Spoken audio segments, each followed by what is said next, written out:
ప్రస్తుతం మనమైతే సున్నం చెరువుకు సంబంధించి అయితే పక్కనే ప్రాంతాలు ఉన్నటువంటి కొంతమంది నివాసితుల వద్ద అవుతున్నాం. అయితే ఇక్కడ చూసుకున్నట్టయితే వర్షంలో తీవ్రంగా పాపం వాళ్ళు ఎంత ఇబ్బంది పడుతున్నారో మనం ఇక్కడ చూడవచ్చు. ఎందుకంటే కనీసం 3 నెలల గడువు ఇస్తుంది ప్రభుత్వం, కానీ 3 నెలల గడువు ఇవ్వకుంటేనే ఇప్పటికిప్పుడు ఏకకాలంలోనే వాళ్ళు పొద్దున 6 గంటలకు వచ్చి వాళ్ళు నిద్ర కూడా మేల్కొనక ముందే కొంతమంది అయితే వచ్చి హైడ్రాకు సంబంధించిన వ్యక్తులైన హైడ్రాకు సంబంధించిన అధికారులైనా కూడా జిహెచ్ఎంసీకి సంబంధించిన పోలీస్ యంత్రాంగం కూడా పూర్తి మొత్తంలో ఇక్కడికి వచ్చి వీళ్ళ మీద దౌర్జన్యం చేసి అంటే ఒక గుండాల్లాగా మొత్తం అయితే ఇల్లు కూలగొట్టిన సందర్భం అయితే ఇక్కడ మనం చూడొచ్చు. ఎందుకంటే సంబంధిత ఇక్కడ ఉన్నటువంటి స్థానికులు ఎవరైతున్నారో వారితో మాట్లాడించే ప్రయత్నం అయితే చేద్దాం.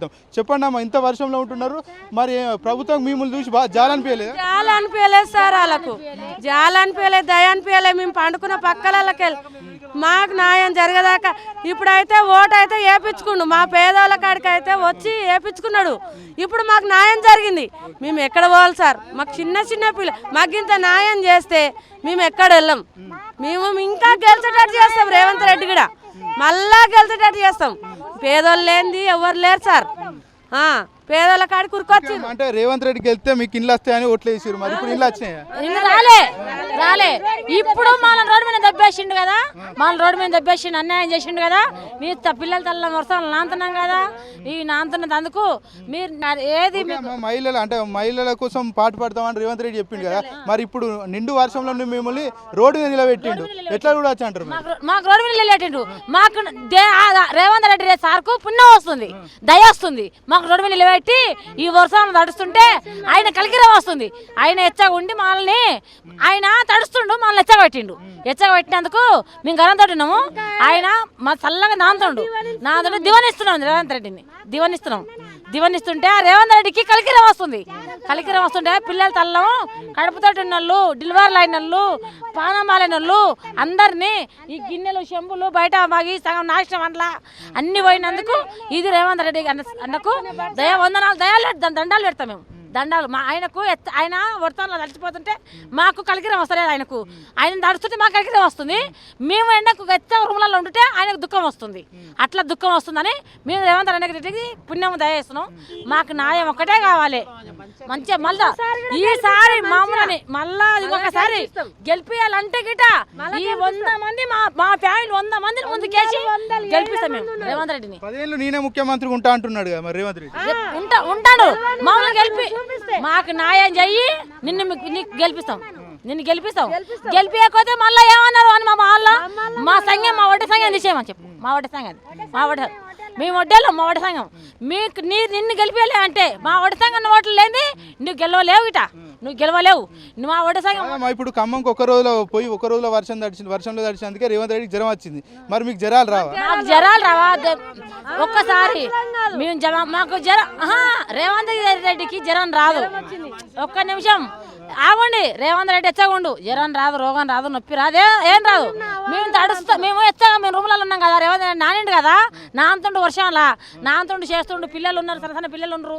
రేవంత్ రెడ్డి నాంతుండు చేస్తున్నారు, వాటికి రేవంత్ రెడ్డికి జ్వరం వస్తుంది. ఏం జ్వరం రాకుండా ఎచ్చగా ఉంటాడు. మేము ఎచ్చగా రూమ్లలో ఉన్నాం కదా, రూమ్లలో ఉన్నందుకు మాకు జ్వరాలు వస్తాయి. పిల్లలకి జ్వరాలు వస్తాయి, తల్లికి జ్వరాలు వస్తాయి, సర్దులు అవుతాయి, డాక్టర్ల పని అవుతాయి. మాకు అమ్మగారు రేవంత్ రెడ్డి గురించి చూసుకుంటే వాళ్ళ అన్నకు నోటీసులు ఇచ్చింది కానీ ఇల్లు అయితే కూలగొట్టలేదు, మరి మీ కూలగొట్టిండు. ఓట్లు ఇంతమంది ఓటు అయింది ఎట్లా గెలిచిండు సార్? ఇంతమంది ఓటు అయింది ఎట్లా గెలిచిండు? లేబర్ జోలికి రాను అన్నాడు. మేమైతే ఇల్లు కట్టుకోలేం కదా, లేబర్ జోలికి ఎట్లా వచ్చిండు? గుడిసెలు ఎట్లా కూలగొట్టిండు? ఇప్పుడు ఏంది మా పరిస్థితి? నువ్వైతే దర్జా కూర్చున్నవాడా, కాలు మొక్తా చెల్లె, మా చెల్లెళ్ళు మీరు, మా అమ్మలు మీరు, మా అక్కలు మీరు, మా అన్నదమ్ములు అని అన్నావు. ఇప్పుడు ఏంది పరిస్థితి? అన్న తమ్మిని నువ్వు, మరి అక్క చెల్లెలు తడుస్తుంటే మరి ఆడెందుకు కూర్చున్నావు? మంచు కాదా? అక్క చెల్లె తడుస్తుంటే విశ్వాసం లేదా, రోషం లేదా, జీవితంతకాలం మనసుకు లేదా?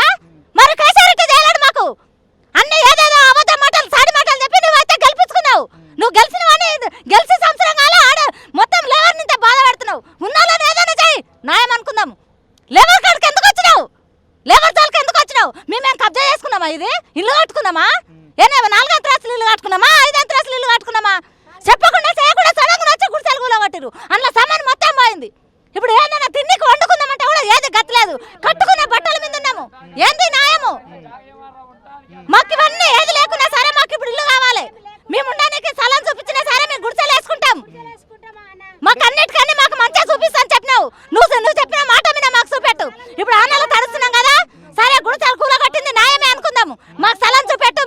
చేసుకుంటాం. ఏడ ఉండాలి మరి, ఇది కావాలి మాకు. ఇప్పుడు ఏమి లేకున్నా సరే ఇప్పుడు మా పిల్లలు ఎట్లా నడుస్తారు చూడు. ఆయన వచ్చేదాకా మేము ఎడికెళ్ళి బాబు ఉందాము, ఇంకా 10 రోజులైనా ఉందాము. మేము ఇప్పుడు ఏది వండుకోలేము, తినలేము కూడా. చూడు నా పిల్లలు చూడు, ఒకవేళ ఒక దేవుని గుడిసె లేకుంటే, ఇప్పుడు ఒక దేవుని గుడిసె లేకుంటే పిల్లల పరిస్థితి ఏందయ్యా? ఈ ఆనెలలో లేనిపోని రోగాలు వస్తున్నాయి. ఎక్కడ పోయి ఉండాలి? ఏంది న్యాయము? రావాలి రేవంత్ రెడ్డికి. ఆయన వచ్చిందాక ఇక్కడే ఉంటాము. ఆయన రావాలి, రేవంత్ రెడ్డికి రావాలి ఖచ్చితంగా. ఏ లెక్కలో రాడు, మమ్మల్ని అక్కాశలే అన్నాడు. సరే మా అన్న అనుకుంటాము, మరి రావాలి ఇడికి. ఆయన రావాలి. చెల్లె అన్నాడు కదా, అన్న అంటున్నా నేను. చెల్లె అని కాలు మొక్కుతున్నావు కదా ఓట్లు వేసినప్పుడు. సరే ఇప్పుడు ఇడికి రావాలి. నా పిల్లల పరిస్థితి ఏంది? చిన్న చిన్న పిల్లలు, మా పిల్లలు ఆకలి. సరే పెద్దలం అంటే ఒప్పుకుంటాం అనుకో ఆకలి, కానీ మా పిల్లలు ఎట్లా ఒప్పుకోవాలి ఆకలికి? ఈ పిల్లలు ఎట్లా ఒప్పుకోవాలి ఆకలికి? ఏంది పిల్లల పరిస్థితి?